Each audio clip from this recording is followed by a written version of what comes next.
അങ്കമാലി ശബ്ദത്തിലേക്ക് സ്വാഗതം. സൂചി കൊണ്ട് എടുക്കുന്നത് തൂമ്പ കൊണ്ട് എടുക്കുന്ന രീതിയാണ് വാട്ടർ അതോറിറ്റി.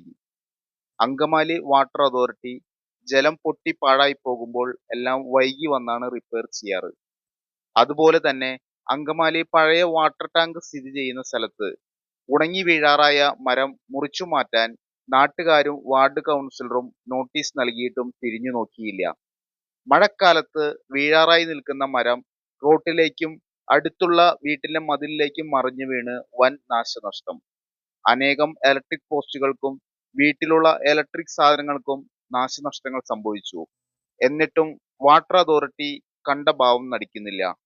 മാർച്ച് മാസത്തിൽ വാട്ടർ ടാങ്കിന് സമീപം താമസിക്കുന്ന മാർട്ടിൻ പി.ജെ രേഖാമൂലം എക്സിക്യൂട്ടീവ് എഞ്ചിനീയർക്ക് പരാതി നൽകിയെങ്കിലും തിരിഞ്ഞു നോക്കിയില്ല. പിന്നീട് വാർഡ് കൗൺസിലർ പോൾ ജോവറും നേരിട്ടെത്തി പരാതി അറിയിച്ചെങ്കിലും വാട്ടർ അതോറിറ്റിയുടെ ഭാഗത്ത് നിന്ന് തക്ക നടപടികൾ ഉണ്ടായില്ല. തക്ക സമയത്ത് നടപടി എടുക്കാത്തതിനാൽ KSEBക്ക് ഇപ്പോൾ ലക്ഷങ്ങളുടെ നാശനഷ്ടമാണ് സംഭവിച്ചിരിക്കുന്നത്. KSEBക്ക് വന്ന നഷ്ടങ്ങൾ അടുത്തുവരുന്ന കറണ്ട് ബില്ലിലും പ്രതിഫലിച്ചാൽ അത്ഭുതപ്പെടേണ്ടതില്ല. വീടുകൾക്കും വീടിന്റെ മതിലുകൾക്ക് സംഭവിച്ച നാശനഷ്ടങ്ങൾക്ക് ഇനി ആര് സമാധാനം പറയും?